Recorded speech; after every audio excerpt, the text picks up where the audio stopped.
Épître de Jacques, chapitre 5. À vous maintenant, riches, pleurez et gémissez à cause des malheurs qui viendront sur vous. Vos richesses sont pourries et vos vêtements sont rongés par les teignes. Votre or et votre argent sont rouillés, et leur rouille s'élèvera en témoignage contre vous, et dévorera vos chairs comme un feu.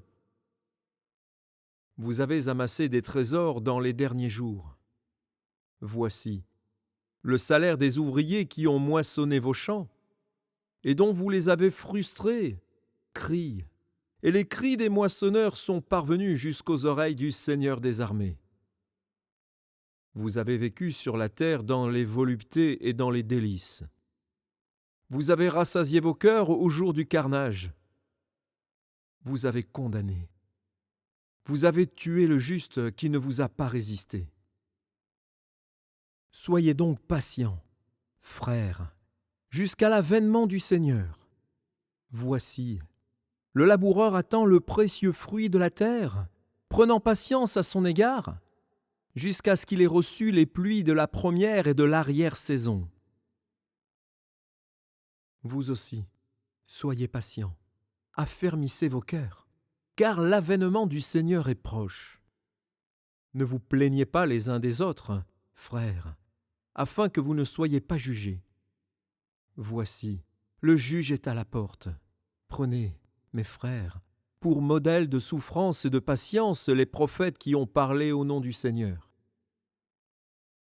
Voici, nous disons bienheureux ceux qui ont souffert patiemment. Vous avez entendu parler de la patience de Job, et vous avez vu la fin que le Seigneur lui accorda, car le Seigneur est plein de miséricorde et de compassion. Avant toute chose, mes frères, ne jurez ni par le ciel, ni par la terre, ni par aucun autre serment, mais que votre oui soit oui, et que votre non soit non, afin que vous ne tombiez pas sous le jugement. Quelqu'un parmi vous est-il dans la souffrance? Qu'il prie. Quelqu'un est-il dans la joie? Qu'il chante des cantiques. Quelqu'un parmi vous est-il malade? Qu'il appelle les anciens de l'Église et que les anciens prient pour lui, en loignant d'huile au nom du Seigneur. La prière de la foi sauvera le malade et le Seigneur le relèvera. Et s'il a commis des péchés, il lui sera pardonné.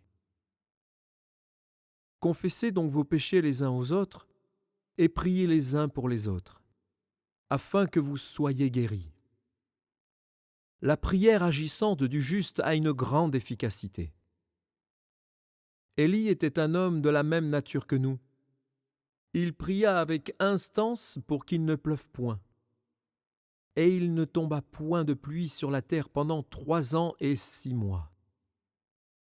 Puis il pria de nouveau, et le ciel donna de la pluie, et la terre produisit son fruit. Mes frères, si quelqu'un parmi vous s'est égaré loin de la vérité, et qu'un autre l'y ramène, qu'il sache que celui qui ramène un pécheur de la voie où il s'était égaré sauvera une âme de la mort et couvrira une multitude de péchés.